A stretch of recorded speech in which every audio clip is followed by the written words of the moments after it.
இன்னைக்கு யாராவது உங்கள் குழந்தைய கஷ்டப்படுத்தினா, உங்கள் குழந்தைக்கு சாபம் கொடுத்தா, அதிலிருந்து மீள்றதுக்கு என்ன பரிகாரம்ன்றதை பற்றி தான் நான் உங்களுக்கு சொல்ல போகிறேன்.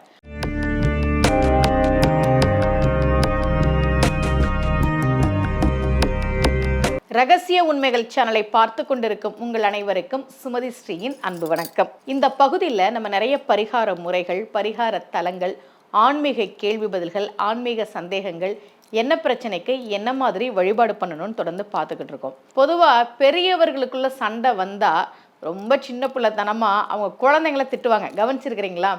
நாமளே சில சமயம் பண்ணியிருக்கலாம், அல்லது நம்முடைய பிள்ளைகளுக்கு யாராவது சொல்லியிருக்கலாம். பெரியவங்களுக்குள்ள சண்டைன்னா அது அவங்களுக்குள்ள வச்சுக்கணும். அதை விட்டுட்டு உன் புள்ள நல்லாவே இருக்காது, இந்த மாதிரிலாம் சில பேர் சொல்லுவாங்க இல்லையா? அப்படி அவங்க சொல்லிட்டாவே நம்ம பிள்ளைகளுக்கு ஏதாவது ஆயிடுமானா நிச்சயமாக கிடையாது. ஏன்னா சாபம் கொடுக்கறதுக்கும் ஒரு தகுதி வேணும். என்கிட்ட ஜாதகம் பார்க்க வரவங்களாம் சொல்லுவாங்க, அம்மா பக்கத்து வீட்டு கூட சண்டையாயிடுச்சு, அவங்க ஒன்றே எங்கள் பிள்ளைங்களெலாம் திட்டாங்க, அதுலேருந்து மனசு ஒரு மாதிரி கஷ்டமாக இருக்குது, என்ன பண்ணுறதுனே தெரியல, இந்த மாதிரி சொல்லுவாங்க ஜாதகம் பார்க்க வரும்போது. இப்போ அக்கா தங்கச்சிக்குள்ள சண்டை, அண்ணன் தம்பிக்குள்ள சண்டைனா கூட இந்த மாதிரிலாம் வந்துருச்சு.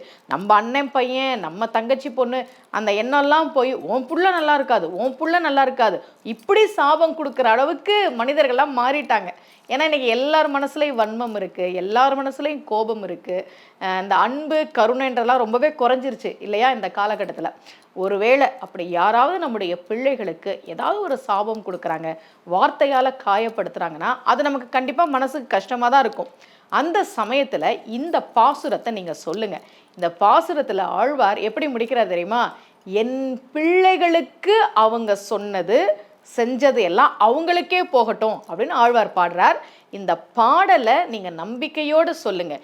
யாராவது உன் புள்ள நல்லா இருக்காது அப்படின்னு சொன்னால் நீங்கள் பயந்துக்காதீங்க. முதல் விஷயம், சாபம் கொடுக்கறதுக்கு ஒரு தகுதி வேணும், சரியா?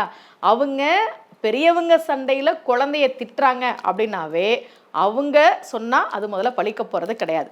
ஆனால் ஏதோ மனசில் ஒரு சஞ்சலம் வந்துருச்சு, மனசு கஷ்டமாக இருக்குது, என் குழந்தைய பார்த்து இப்படி சொல்லிட்டாங்களே, என் பிள்ளைய பார்த்து இப்படி சொல்லிட்டாங்களே, இந்த மாதிரி உங்கள் மனசுக்கு ஏதாவது கஷ்டம் இருந்ததுன்னா இந்த பாசுரத்தை நம்பிக்கையோட சொல்லுங்கள்.